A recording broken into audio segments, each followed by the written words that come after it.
Shalom Bapak Ibu. Saya pastikan bahwa kita semua hadir di sini bersukacita. Amin.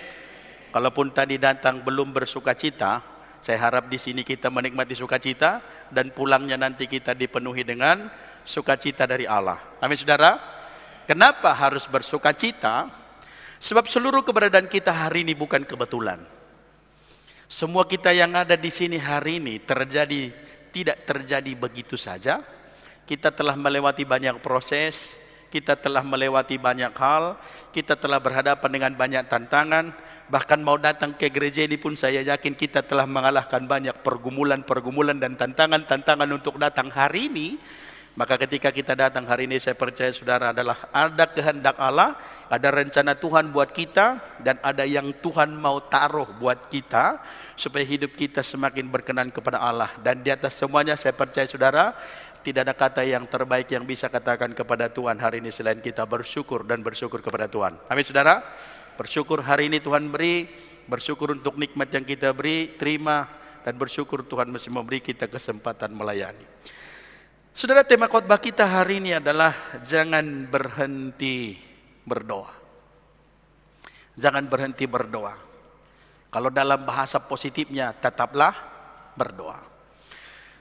Berbicara tentang doa, saudara, saya percaya bahwa ini sesuatu yang sudah akrab buat kita, sudah menjadi praktik yang biasa barangkali kita lakukan, sudah biasa kita kerjakan, sesuatu yang sudah melekat dalam diri kita sebagai orang-orang percaya.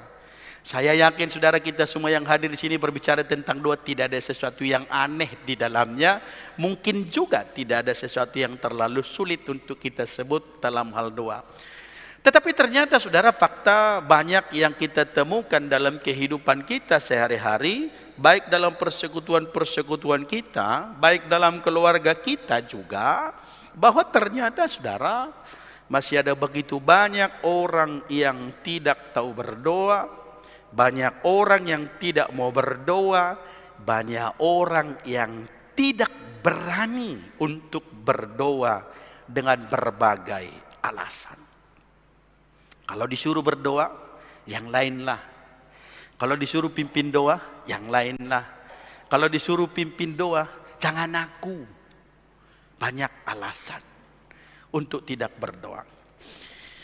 Dalam parodi lawakan orang Batak, saudara, disampaikan para pelawak TV Tambunan dan kawan-kawan, bahwa konon dalam persekutuan-persekutuan rumah tangga yang diadakan itu, doa pembukaan itu dipimpin yang punya rumah, dipimpin tuan rumah.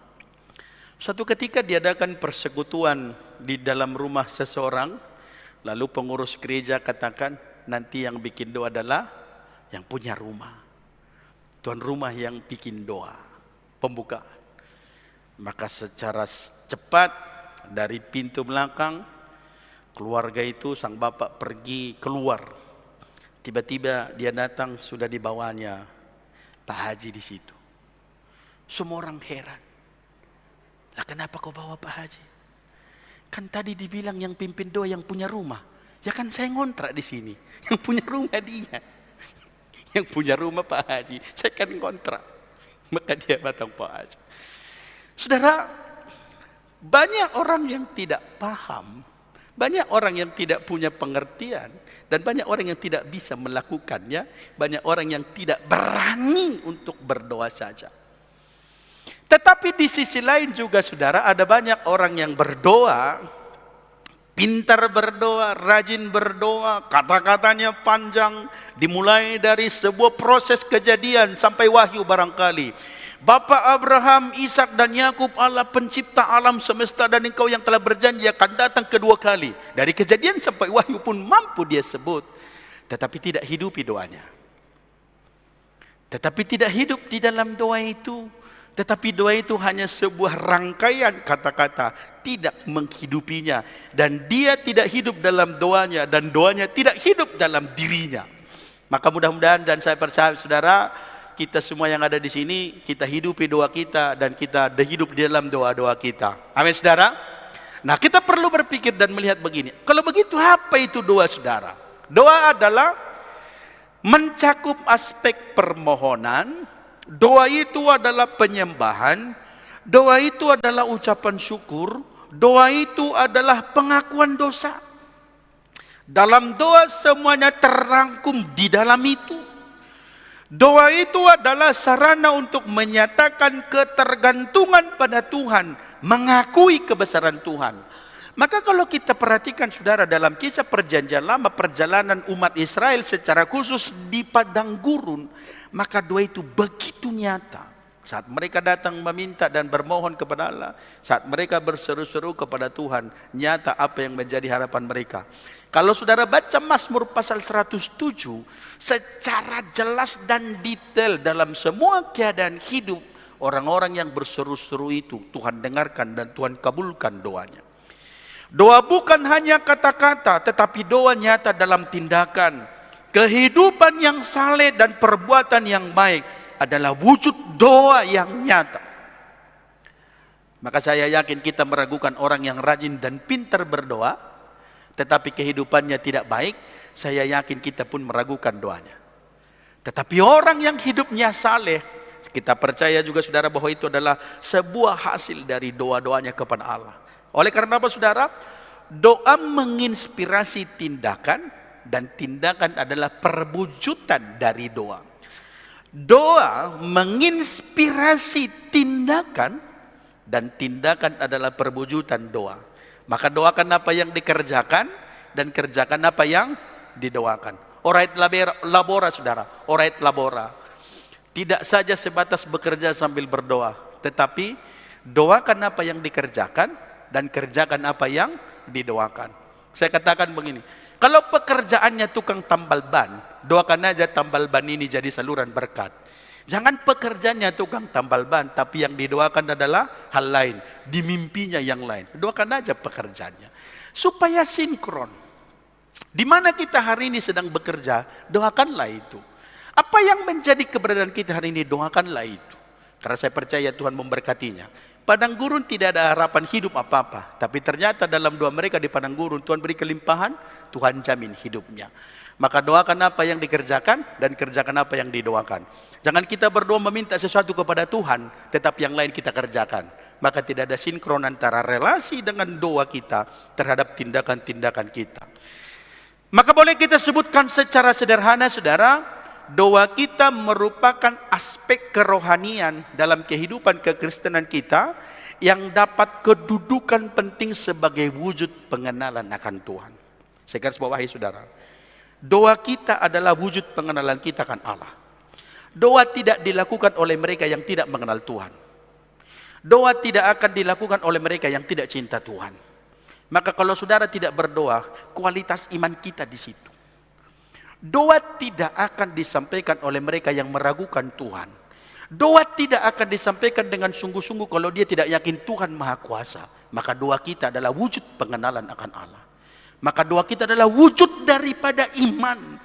Sejauh mana saudara punya iman, maka itu yang akan menuntut kita dalam segala ketaatan dalam melakukan doa. Maka boleh cek, sejauh mana kita hari ini berdoa, itu kualitas iman kita. Sejauh mana kita mau taat dan tunduk, itu kualitas pengenalan kita. Sejauh mana kita mempercayai Tuhan, itu kualitas kita yang sesungguhnya. Bukan terletak pada soal kata-kata panjang dalam doanya, tetapi soal tindakan-tindakan yang kita lakukan. Doa adalah gambaran ketergantungan penuh kepada Tuhan. Doa adalah gambaran bahwa kita membutuhkan lawatan Tuhan. Doa hanya disampaikan oleh mereka yang telah mengalami kasih Allah yang luar biasa dalam dirinya. Maka di situ akan nyata dia berkata syukur kepada Allah, syukur kepada Tuhan, oleh karena ia sudah memberkati. Maka boleh cek saudara, sampai hari ini sejauh mana kualitas doa kita dan ketaatan kita, intensitas kita berdoa kepada Tuhan. Sejauh mana kita taat, sejauh mana kita setia, dan sejauh apa kita mau melakukannya di hadapan Allah. Doa kita itu adalah sebuah kesadaran bahwa kita orang berdosa. Orang berdosa saudara. Tetapi terhadap orang berdosa ini apa yang Tuhan kerjakan? Saya orang berdosa, Tuhan berkenan memakainya. Melayani sejak tahun 2002, berarti kurang lebih 22 tahun. Masuk usia 19 tahun kependetaan. Saya sudah memberkati 27 pasang keluarga. 27. Itu mulai dari pengantin yang ada usia belasan sampai yang usia paling tua 65 tahun. Jadi saya sudah pernah memberkati si pasangan usinda. Jadi mengkatekisasi usinda itu unik. Bisa bayangkan saya sebagai anak, mungkin anak kedua tapi saya katekisasi. Unik bagi saya. Tapi saya akhirnya berpikir begini, siapa saya? Tuhan berkenan memberkati, mendoakan dan melaksanakan itu. Ayat atau saudara perhatikan begini. Pernahkah kita kemudian terpikir, kita sejatinya orang berdosa, tetapi sudah berapa banyak orang yang kita topang lewat doa kita, lalu dia katakan doakannya bro, doakannya sis, mohon topangannya. Dan berapa banyak orang yang sudah merasakan diberkati Tuhan dengan perkataan itu, dengan kita berkata, kita doakan. Tetapi berapa banyak juga kita yang tidak jujur akhirnya, doakannya, ya kita pasti doakan, tapi lupa mendoakannya. Daripada kita mengatakan, iya kita doakan, kalau ingat langsung doakan saja. Karena seringkali kita bilang, tolong doakannya, iya kita pasti doakan. Tapi karena kesibukan seringkali akhirnya lupa. Saya juga menyadari itu. Kita diminta doakannya, tahu-tahu kita lupa mendoakannya. Karena apa? Sibuk kali, banyak kali yang dipikirkan ini. Tapi kalau orang bilang doakan, hari itu juga, saat itu juga doakanlah. Saudara dan saya orang berdosa, penuh keterbatasan, penuh dengan kelemahan, sejatinya tidak layak. Tetapi perhatikan, bahwa dalam diri kita Tuhan berkenan melakukan banyak hal yang luar biasa. Bahwa berkat Tuhan buat kita tidak pernah berkesudahan. Bahwa berkat Allah terus dinyatakan atas kita. Bukankah seharusnya kita syukuri semua? Bukankah seharusnya kita tunduk dan berkata Tuhan terima kasih? Bukankah kita juga harusnya sujud berkata Tuhan, sejatinya Engkau begitu baik buat saya, buat hidup kita. Tidak terhitung berkat Allah, tidak terhitung keajaiban Tuhan, tidak terhitung mujizat yang sudah terjadi dalam hidup kita. Bahkan hari ini saya katakan mujizat Allah. Maka saya percaya saudara, kita semua adalah orang-orang yang akan berkata syukur kepada Allah akan semua keajaiban-keajaiban Tuhan dalam kehidupan kita. Amin saudara. Nah, lalu pertanyaan pentingnya begini saudara, jika itu memang kenyataan soal doanya, lalu mengapa banyak orang yang sulit berdoa? Kenapa ada begitu banyak orang yang enggan berdoa? Kenapa ada begitu banyak orang yang tidak mau melakukan dan tidak mau hidup di dalam doa? Saya mengajak kita untuk menjawab pertanyaan ini saudara-saudara, dan lihat juga tema kita hari ini dikatakan jangan berhenti berdoa. Saya mengajak kita untuk melihat pada apa yang disampaikan makna doa dari pergumulan yang disampaikan dari Martin Luther saudara. Martin Luther sang reformator mengatakan ada 4 makna doa. Yang pertama saudara, makna doa, bahwa berdoa itu adalah hak istimewa yang diberikan Tuhan kepada orang percaya. Katakan sama-sama, hak istimewa. Saudara-saudara, kalau doa itu adalah sesuatu hak yang istimewa, Tuhan yang begitu agung dan mulia, lalu manusia yang penuh dengan dosa, tetapi diikat oleh sebuah relasi doa, maka itu sesuatu yang istimewa.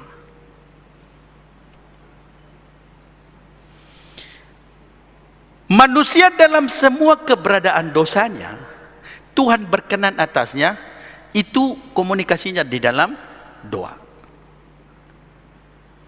Kenapa ini menjadi sebuah hak istimewa? Karena itu hanya dilakukan orang percaya. Orang yang tidak percaya tidak akan pernah berdoa kepada Allah. Tapi orang yang tidak percaya akan menghujat Tuhan. Orang yang tidak percaya akan menghujat Allah, akan menghina Tuhan. Dan bukankah itu yang terjadi? Kalau nonton YouTube sekarang kan begitu toh terjadi. Begitu banyak hinaan, begitu banyak cacian terhadap gereja, Tuhan yang dikatailah, yang dipertuhankan manusia dan segala macamnya. Tetapi itu adalah hak istimewa yang Tuhan beri buat saudara dan saya. Siapa yang akan datang berdoa kepada Tuhan? Dia yang punya relasi. Maka berdoa adalah hak istimewa. Maka bayangkan siapa yang saudara-saudara doakan. Kalau saudara sebut namanya, dia pasti orang istimewa. Istri saya orang istimewa pasti buat saya. Istri bapak-bapak istimewa bapak ibu. Jangan istimewa istri orang, istri sendiri. Bilang dulu amin. Amin. Kok lemas aminnya? Amin. Keistimewaan istri saya, saudara, bertarung apapun yang terjadi, terjadilah. Tidak tahu malu demi dia. Semua, kalau kata penyanyi dangdut, ku jual baju celana demi nyai. Saya tidak jual itu. Saya tidak jual itu, tidak melakukan itu. Tapi seluruh gaji saya hanya habis biaya telepon dia. Karena saya rindu dengar suaranya. Walaupun agak cempreng sih. Tapi seluruhnya, setiap jam 11 malam saya harus telepon dia. Saya pada tahun 2000 belum ada handphone, belum seperti sekarang handphone Bapak Ibu. Orang-orang kaya yang punya handphone tahun 2000, orang-orang hebat yang punya handphone tahun 2000. Lalu yang ada adalah wartel, jam 11 diskon 75%. Maka saya harus tunggu jam 11 supaya saya hanya bayar 25%. Saya telepon dia. Karena apa? Dia begitu istimewa. Kalau tidak istimewa, Bapak Ibu dengar, Bapak Ibu sebut namanya, kita doakan? Tidak. Tetapi siapa yang istimewa? Pasti kita yang, pasti namanya yang kita sebut. Saudara istimewa bagi Tuhan. Saudara dan saya adalah orang-orang yang sangat istimewa bagi Allah, sangat istimewa di hadapan Tuhan, sangat istimewa bagi kerajaan Allah. Dan keistimewaan itu terwujud dengan pengorbanannya. Dia rela mati, dia rela menderita, dia rela masuk dalam kematian, supaya saudara yang istimewa itu tidak lagi dalam kematian, tapi kita mendapatkan anugerah penebusan dan kebebasan dari dosa. Kita mendapatkan kehidupan yang kekal. Bahwa saudara dan saya orang-orang yang istimewa. Komunikasinya di dalam doa itu. Sangat menarik saudara, tulisan Rasul Paulus kepada jemaat-jemaat di Asia. Apa disebutkan? Aku selalu mengingatmu dalam doaku, dan aku sangat rindu bertemu denganmu. Aku menyebutmu dalam doaku. Aku menyebutmu dalam setiap aku berdoa. Orang-orang yang dia kasihi selalu dia doakan, dan selalu dia doakan. Saudara sini dia berdoa. Hak istimewa. Tidak dimiliki oleh siapapun relasi dengan Allah dalam doanya. Tidak dimiliki orang-orang yang tidak percaya. Tidak akan dilakukan oleh dia yang tidak menyadari keistimewaan dirinya. Kalau saudara dan saya tidak menyadari bahwa hidup kita begitu istimewa di hadapan Tuhan, doa ini tidak penting buat kita. Tetapi ketika kita menyadari bahwa ini adalah sesuatu yang begitu spesial, maka saya yakin kita akan berdoa kepada Allah dan menyebut dia, berseru kepada dia, menyampaikan seluruh keluh kesah kepada Allah, bercerita, menyampaikan semua pergumulan, harapan kita kepada dia. Saya percaya saudara itu yang diinginkan Tuhan dari saudara dan saya. Maka saya yakin Tuhan senang ketika kita datang menghampirinya dalam doa-doa kita. Amin saudara. Kalau itu yang kita lakukan, saya percaya keluarga kita doakan, anak-anak kita doakan, gereja ini kita doakan, dan itu perwujudan rasa cinta dan sebuah keistimewaan yang terbaik dalam diri kita. Seringkali kita hanya tahu berkata hal-hal yang negatif, tetapi tidak mau melihat pada sebuah pergumulan doanya. Saya katakan dalam pelayanan di beberapa tahun yang lalu, saudara, banyak orang yang tahunya mengkritik para hamba Tuhan dan majelis pelayan di gereja, tetapi alpa dalam mendoakannya. Maka kalau mau ditanya saudara, berapa banyak waktu kita berdoa buat mereka, dan berapa banyak waktu kita hanya menuntut dan melihat hal-hal buruk dari mereka. Doa adalah sebuah hak istimewa. Katakan doa adalah hak istimewa sama-sama. Doa adalah hak istimewa, dan itu hanya diberikan bagi orang percaya. Yang kedua saudara, doa adalah tindakan untuk menghormati Tuhan. Kalau merujuk pada Keluaran pasal 20 ayat 7, di sana dikatakan, jangan menyebut nama Tuhan Allahmu dengan sembarangan. Jangan menyebut nama Tuhan Allahmu dengan sembarangan, sebab Tuhan akan memandang bersalah orang yang menyebut namanya dengan sembarangan. Jangan menyebut nama Tuhan sembarangan. Maka menyebut nama Tuhan itu tidak boleh asal-asal. Doa dalam seluruh aspek yang terkandung di dalamnya merupakan sebuah tindakan nyata kita dalam menghormati Tuhan. Dalam arti saudara, bahwa orang yang berdoa menghormati Allah dengan seluruh keberadaannya dan mengakui kemahakuasaannya, mengakui segala kuasanya, mengakui dia dalam seluruh otoritasnya, mengakui dia satu-satunya oknum yang sanggup menjawab pergumulan, satu-satunya oknum yang memberikan kita kekuatan. Lagu penghantar khotbah ini sangat memberkati saudara. Bukan dengan kekuatanku ku dapat jalani hidup. Tanpa Tuhan yang menopangku, ku tidak mampu. Kita tidak punya apa-apa. Kita tidak punya kemampuan apa-apa. Tetapi menyebut nama Tuhan dengan sembarangan itu adalah sebuah kesalahan. Dianggap dosa oleh Allah sendiri. Tuhan tidak berkenan kalau namanya disebut dengan sembarangan. Maka menyebut namanya dalam sebuah bentuk penghormatan terhadap Allah, menghargai dia. Pada saat berdoa saudara, dan kalau sedang berdoa ingatlah Allah yang maha kuasa, Allah yang maha kudus, kita sedang berhadapan dengannya. Kalau berhadapan dengan orang yang begitu luar biasa, adakah sikapnya sembarangan? Kalau berhadapan dengan begitu orang yang mulia, adakah sikap kita sembarangan? Kalau berhadapan dengan orang-orang yang kita anggap begitu luar biasa juga, adakah sikap sembarangan? Saya yakin tidak. Apalagi Tuhan. Jangan berhenti berdoa, tetaplah berdoa. Karena apa saudara? Karena itu berarti kita sedang menghormati Tuhan. Tidak berdoa artinya kita tidak menghormati Tuhan. Kenapa saudara? Kita sedang mengabaikan pekerjaan Tuhan, kita sedang mengabaikan apa yang Tuhan beri, kita sedang mengabaikan apa yang Tuhan rancang buat kita, dan kita sedang menolak bahwa yang kita nikmati ini adalah semua karya Allah. Tetapi dalam semua ketundukan kita berdoa, kita sedang berkata, Tuhan, aku ini tidak bisa berbuat apa-apa, tapi aku ada hari ini, itu karena Allah. Pengakuan itu yang kita sampaikan dalam doa. Maka doa tidak sekedar meminta, tidak sekedar mengadu, tidak sekedar menyampaikan permohonan, keinginan kepada Tuhan, tetapi yang terutama ingatlah rasa hormat kita di hadapan Tuhan nyata di dalam doa. Maka kalau kita tidak berdoa, kita tidak menghormati Tuhan, saudara. Kalau saudara tidak berdoa di hadapan Allah, kita tidak menghormati Tuhan. Kalau mau makan saudara tidak berdoa, engkau tidak menghargai sumber berkat itu siapa. Kalau saudara bangun pagi, menikmati hari ini, kita tidak syukuri ini, bahwa kita tidak menyadari bahwa ada oknum, ada yang maha kuasa yang mengatur hari-hari ini untuk kita diberikan hari ini. Rasanya seperti otomatis saja, tetapi ingatlah ada Tuhan yang mengatur hari-hari sedemikian, yang menentukannya sedemikian, dan yang mengaturnya sedemikian. Maka tetaplah berdoa saudara, karena itu sebagai perwujudan kita sedang menghormati Tuhan. Amin saudara. Yang ketiga, bahwa berdoa adalah tanggung jawab dan kewajiban. Tanggung jawab kita dan kewajiban. Kenapa disebutkan doa adalah tanggung jawab dan kewajiban? Sebab doa itu adalah perintah.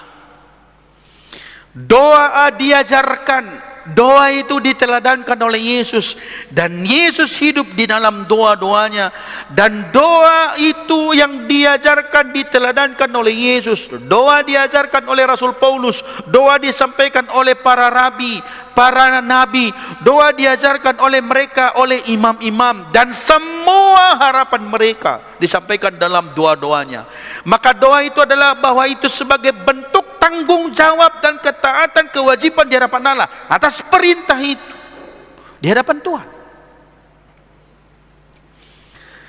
Melalaikan doa berarti kita sedang melalaikan sebuah tanggung jawab dan kewajiban kita. Dan bisa saudara bayangkan kalau melalaikan kewajiban dan tanggung jawab, itu ada sanksinya. Apa tanggung jawab dan kewajiban sebagai warga negara Indonesia? Sederhananya, sekarang pajak. Semua kalau sudah punya penghasilan harus bayar harus punya NPWP, ya, bayar pajak. Kalau tidak bayar pajak, kita akan berurusan dengan hukum. Kalau tidak bayar kewajiban, kita akan berurusan dengan itu. Kalau sebagai warga negara tunduk terhadap seluruh undang-undang dan peraturan-peraturan ini. Kalau kita tidak bayar, ada sanksi. Kalau bawa kendaraan ditangkap polisi tidak ada SIM, pasti ditilang. Karena itu aturan, tunduk terhadap semua. Kalau anak-anak kita di sekolah, saudara, apa tanggung jawabnya? Tanggung jawab dia harus bayar SPP. Coba kalau tidak bayar, kalau kenaikan mungkin nggak dibolehkan ujian. Biasakan itu informasinya. Kalau belum lunas SPP-nya nanti tidak ikut ujian, maka buru-buru harus bayar. Pinjam pun dari mana-mana harus bayar. Karena apa? Itu sesuatu yang wajib kita penuhi. Kalaupun tidak bisa, mohonlah nanti sesudah itu akan dibayar. Iyalah, raportnya tahan dulu, ijazahnya tahan dulu. Karena apa? Ada sanksi, saudara, kalau kewajiban tidak bisa dipenuhi. Jika saudara punya tanggung jawab dan kewajiban tidak dilakukan, apa yang terjadi? Saya katakan kacau. Kalau para suami tidak melakukan tanggung jawab dan kewajibanmu sebagai suami, bisa bayangkan apa yang terjadi dalam keluarga kita. Saya katakan keluarga kita kacau. Saya dengar Pastor Leo waktu itu khotbah di gereja kita, bahwa Indonesia itu menjadi salah satu negara ketiga yang mengalami generasi fatherless ya. Indonesia kehilangan figur bapak. Kenapa? Tidak melakukan tanggung jawabnya. Kalau suami tidak melakukan tanggung jawabnya terhadap istri, bisa bayangkan relasinya bagaimana. Kalau seorang bapak tidak melakukan tanggung jawabnya, seorang bapak mendidik, mengajarkan, menasihati, mendoakan anak-anaknya, bisa bayangkan apa yang akan terjadi. Kalau kita tidak melakukan kewajiban-kewajiban kita, lalu kita menuntut hak, itu namanya kita tidak adil. Keadilan, lakukan tanggung jawabmu, baru boleh tuntut hakmu, itu namanya keadilan. Tapi kalau hanya menuntut dan menuntut, tidak membayar, tidak mau melakukan kewajibannya, itu namanya kita sedang tidak adil. Maka Allah adalah setia dan adil, kata firman Tuhan. Dia setia dalam janjinya, tapi adil dalam seluruh tindakan-tindakannya. Maka penghukuman bagi mereka yang tidak setia terhadap janji Allah. Apa yang menjadi kewajiban-kewajiban kita adalah bahwa kita wajib dan bertanggung jawab membangun relasi dengan Tuhan. Tidak boleh diabaikan. Dan tidak akan ada relasi yang terjalin secara intim dan kuat di luar daripada kita datang sujud dalam doa kepada Allah. Tidak ada. Karena itu lahir dari hati yang menyadari bahwa kita perlu membangun relasi dengan Allah. Saudara-saudaraku yang saya kasih di dalam Tuhan, doa kita adalah tanggung jawab kita, kewajiban kita. Maka selama kita hidup, ingatlah kita harus hidup di dalam doa ini. Kita harus hidupi hal-hal yang diajarkan dan diperintahkan oleh Allah. Dalam Yohanes pasal 17 kita lihat bagaimana Yesus begitu berdoa. Bahkan sampai akan menghadapi kematian, dia pun hidup di dalam doa. Bahkan di atas kayu salib itu pun dia tetap menyampaikan doa dan permohonannya. Bapa, ampunilah mereka, karena mereka tidak tahu apa yang mereka perbuat. Di segala keadaan dia tidak pernah mengabaikan doanya. Saudara-saudaraku, kalau engkau berhenti berdoa, engkau sedang tidak bertanggung jawab sebagai orang yang mengaku percaya kepada Allah. Kalau engkau berhenti berdoa, engkau sedang melalaikan kewajibanmu sebagai orang-orang tebusan Tuhan. Maka kalau engkau sedang berhenti berdoa, engkau sedang mengabaikan seluruh status dan keberadaanmu sebagai anak-anak Allah. Maka jangan berhenti berdoa. Amin, saudara. Yang keempat, berdoa adalah kebutuhan pokok. Kalau tubuh jasmani kita ada kebutuhan pokok. Kita butuh gula, kita butuh karbohidrat, butuh protein, dan butuh semua. Kerohanian juga memerlukan kebutuhan pokok. Itu doa.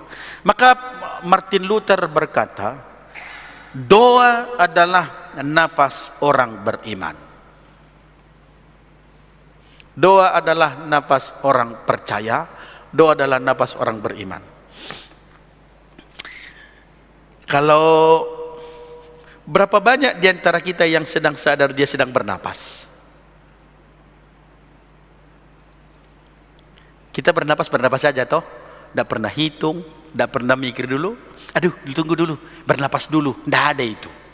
Pokoknya bernapas saja.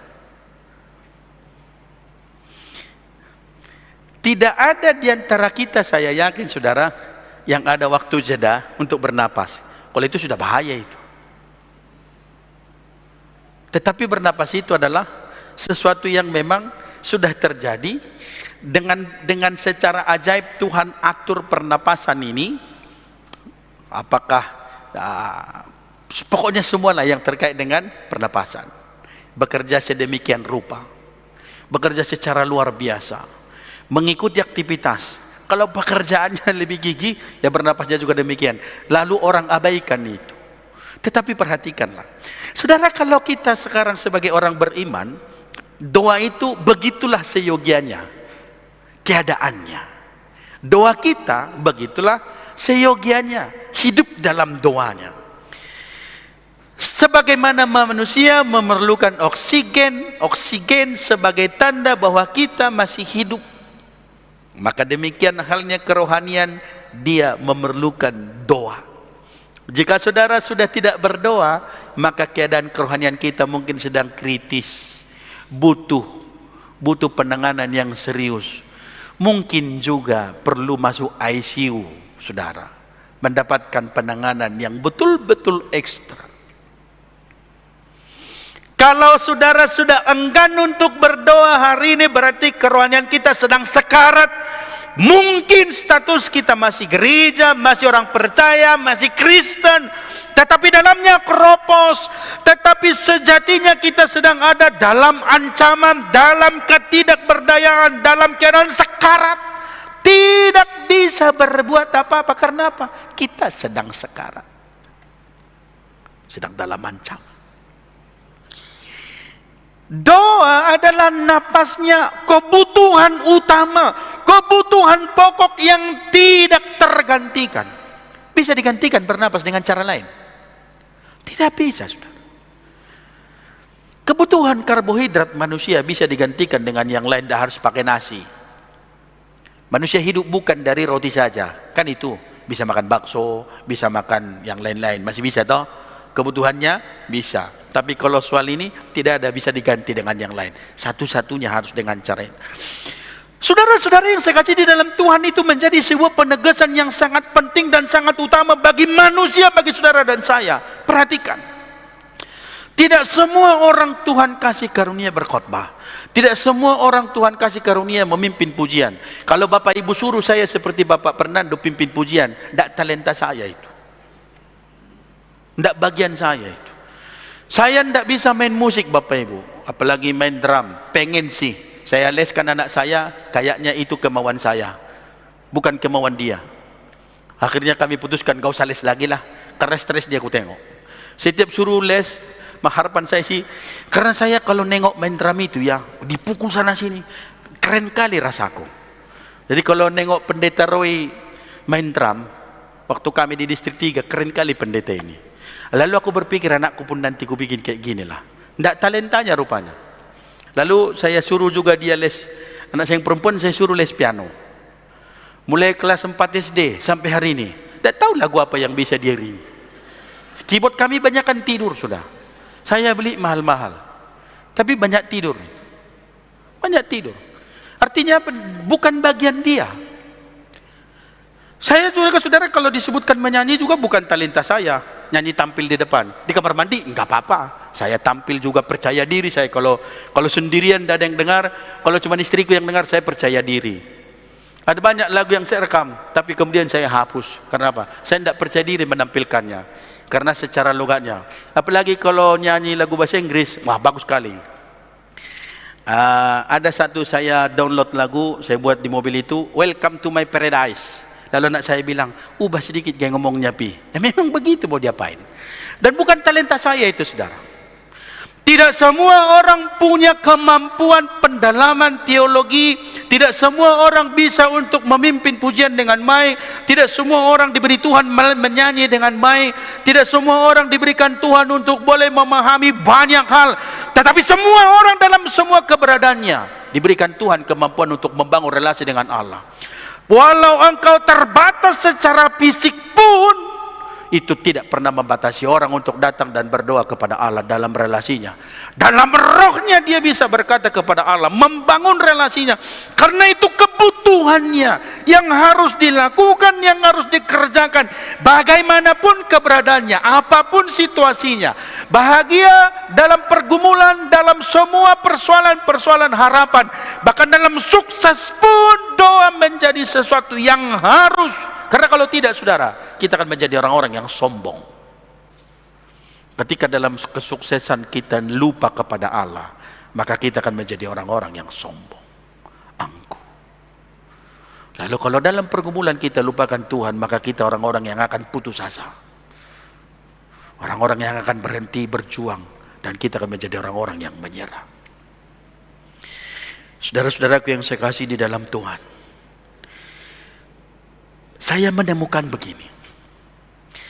Adalah luar biasa Tuhan membuat sebuah apa yang disebut doa, supaya kita tetap terhubung dengan Allah, connect dengan Tuhan. Dan ada begitu luar biasa Tuhan taruh cara ini, supaya kita mengerti rencana Allah. Dan Tuhan mendengar semua keluhan kita. Itu yang disebut dengan doa. Bukankah kita punya banyak mau? Bukankah keinginan kita banyak? Bukankah harapan kita banyak? Kasih tahu kepada Allah. Bukankah kita menginginkan berkat dari surga turun? Bukankah kita menginginkan pertolongan Tuhan turun? Bukankah kita menginginkan Allah bekerja? Doa jawabannya. Maka jangan berhenti berdoa. Karena apa, saudara? Kebutuhan kita. Katakan kiri kanannya, doa kebutuhan pokok. Ayo.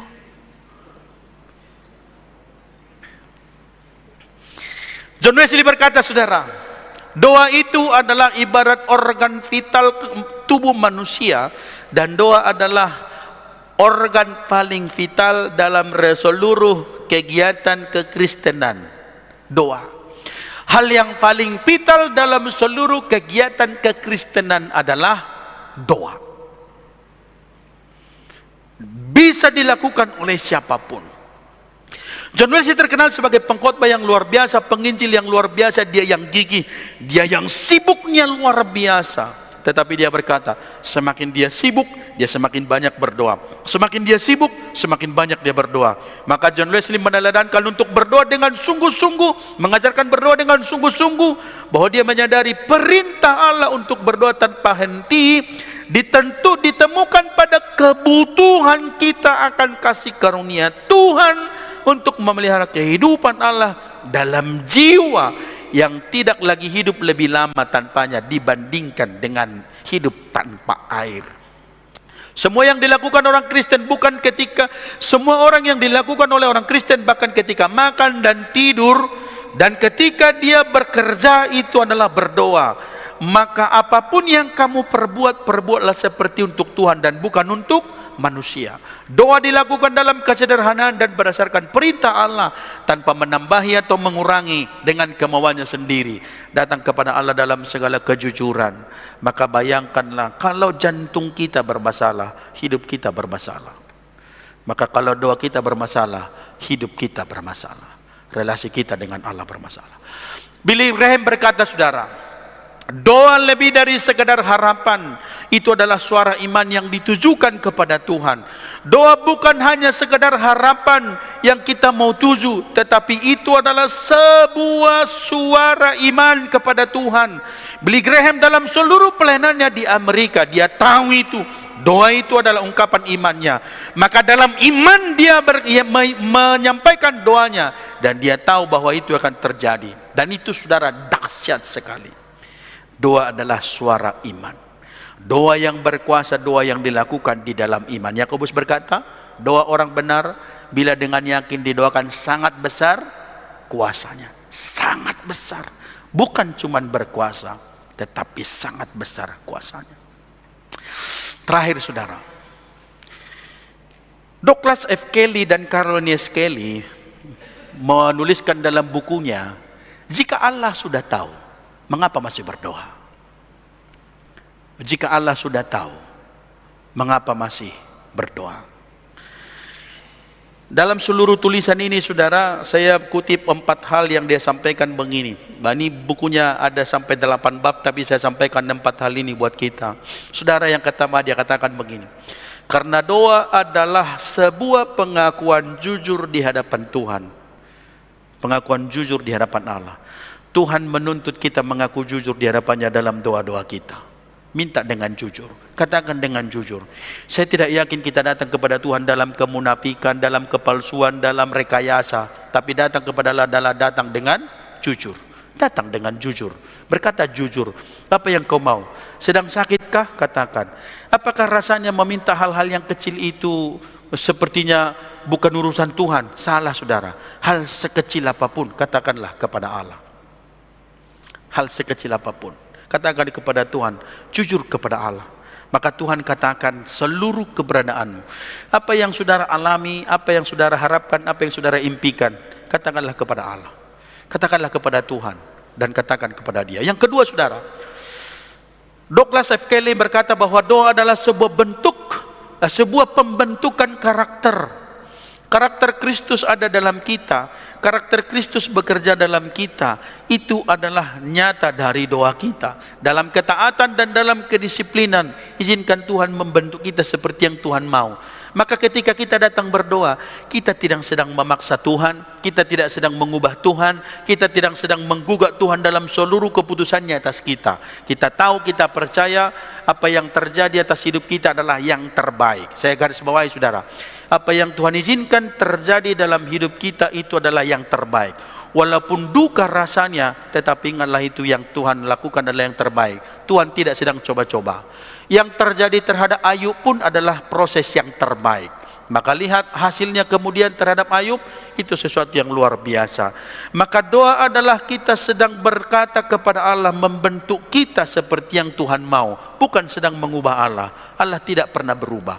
Dialah yang kekal, Allah yang penuh kasih, Allah yang penuh kuasa, dan Dia adalah tetap di dalam kasih-Nya. Maka doa, kita sedang berkata, bentuklah aku seperti yang Tuhan mau. Yang ketiga saudara, doa adalah cara Tuhan untuk menyelaraskan kehidupan kita dengan apa yang Tuhan mau. Doa itu adalah bahwa kita sedang menyelaraskan, apakah hidupku benar, apakah perbuatanku benar, apakah perilakuku sudah benar, apakah tindakanku sudah benar, apakah yang kulakukan sudah seturut dengan maksud Allah. Dan itu kita bawa dalam perenungan, dalam doa kita kepada Allah. Maka kita sedang menyelaraskan, apakah hidup kita ini sekarang sudah sesuai dengan kehendak Allah. Berdoa adalah kita sedang mendengar Tuhan menyampaikan isinya, isi hatinya atas kita. Maka kita lakukan apa yang Tuhan taruh bagi kita. Kita tidak akan tahu isi hati Tuhan kalau kita tidak datang berdoa kepada Allah. Kita tidak akan tahu apa maunya Tuhan di luar daripada doa-doa kita. Maka Tuhan sedang menyampaikan rencananya dalam hidup kita supaya ada keselarasan. Yang keempat dikatakan saudara, doa adalah cara Tuhan untuk mengubah si pendoa dan mengubah orang lain yang didoakan, bukan mengubah Tuhan. Saudara-saudara, mungkin kita diperhadapkan kepada berbagai pergumulan persoalan. Sebutlah sakit penyakit. Kita berdoa kepada Tuhan, penyakitnya belum tentu sembuh, tetapi kita bisa melihat sakit itu adalah proses Tuhan membentuk kita. Doa adalah mengubah pola dan cara kita. Yang diubah adalah kita. Mungkin kita dalam pergumulan belum berakhir, tetapi kita tahu Tuhan tidak pernah meninggalkan kita. Kita tahu Tuhan memberi kekuatan. Kita tahu Tuhan ada bersama kita. Kita tahu Dia ada di samping kita. Karena apa saudara? Tuhan kita adalah Tuhan yang hidup. Tuhan kita bukan almarhum. Allah tidak pernah, Yesus bukan almarhum. Walaupun Dia mati, tapi Dia hidup lagi. Maka Dia Allah yang hidup, yang senantiasa bersama-sama dengan kita. Dalam doa mungkin pergumulan tidak serta-merta diangkat. Apa yang kita pikirkan tidak selesai secara demikian, tetapi ingat, firman Tuhan berkata, kalau kamu punya iman sebiji sesawi, mintalah kepada gunung ini untuk pindah ke laut, maka gunung ini akan pindah. Tetapi mungkin kita juga berkata, gunungnya tidak pindah-pindah, persoalannya tidak pindah-pindah. Ya, bisa jadi gunungnya tidak pindah, tetapi Tuhan yang mengangkatmu melewati gunung itu, maka bisa dilalui. Gunungnya tetap, persoalannya mungkin tetap, tetapi Tuhan memberikanmu kekuatan melewatinya. maka Tuhan membimbing kita melewati hari demi hari. Kekuatan itu yang Tuhan beri, itu yang Tuhan taruh, itu yang Tuhan ubah.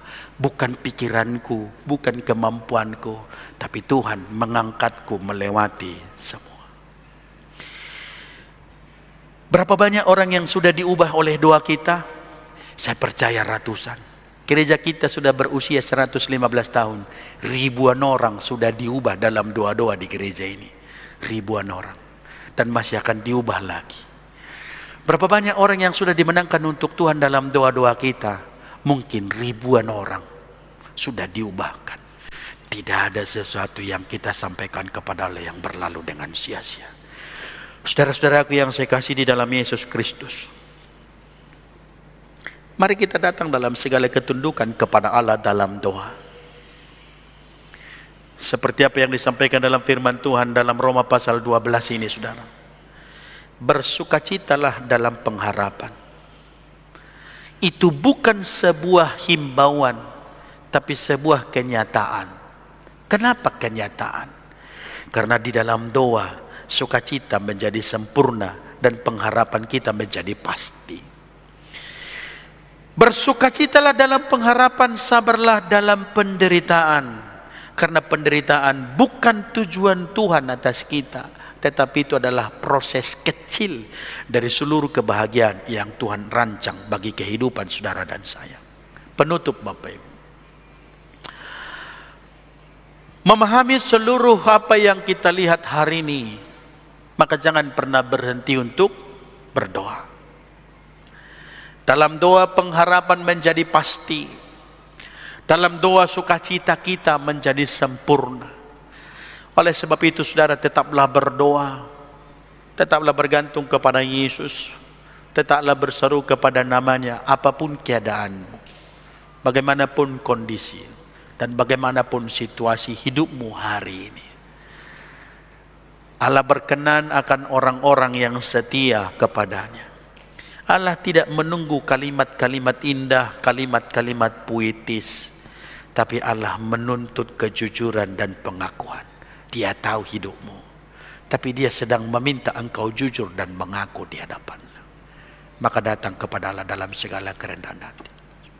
Kita tunduk kepala, kita berdoa.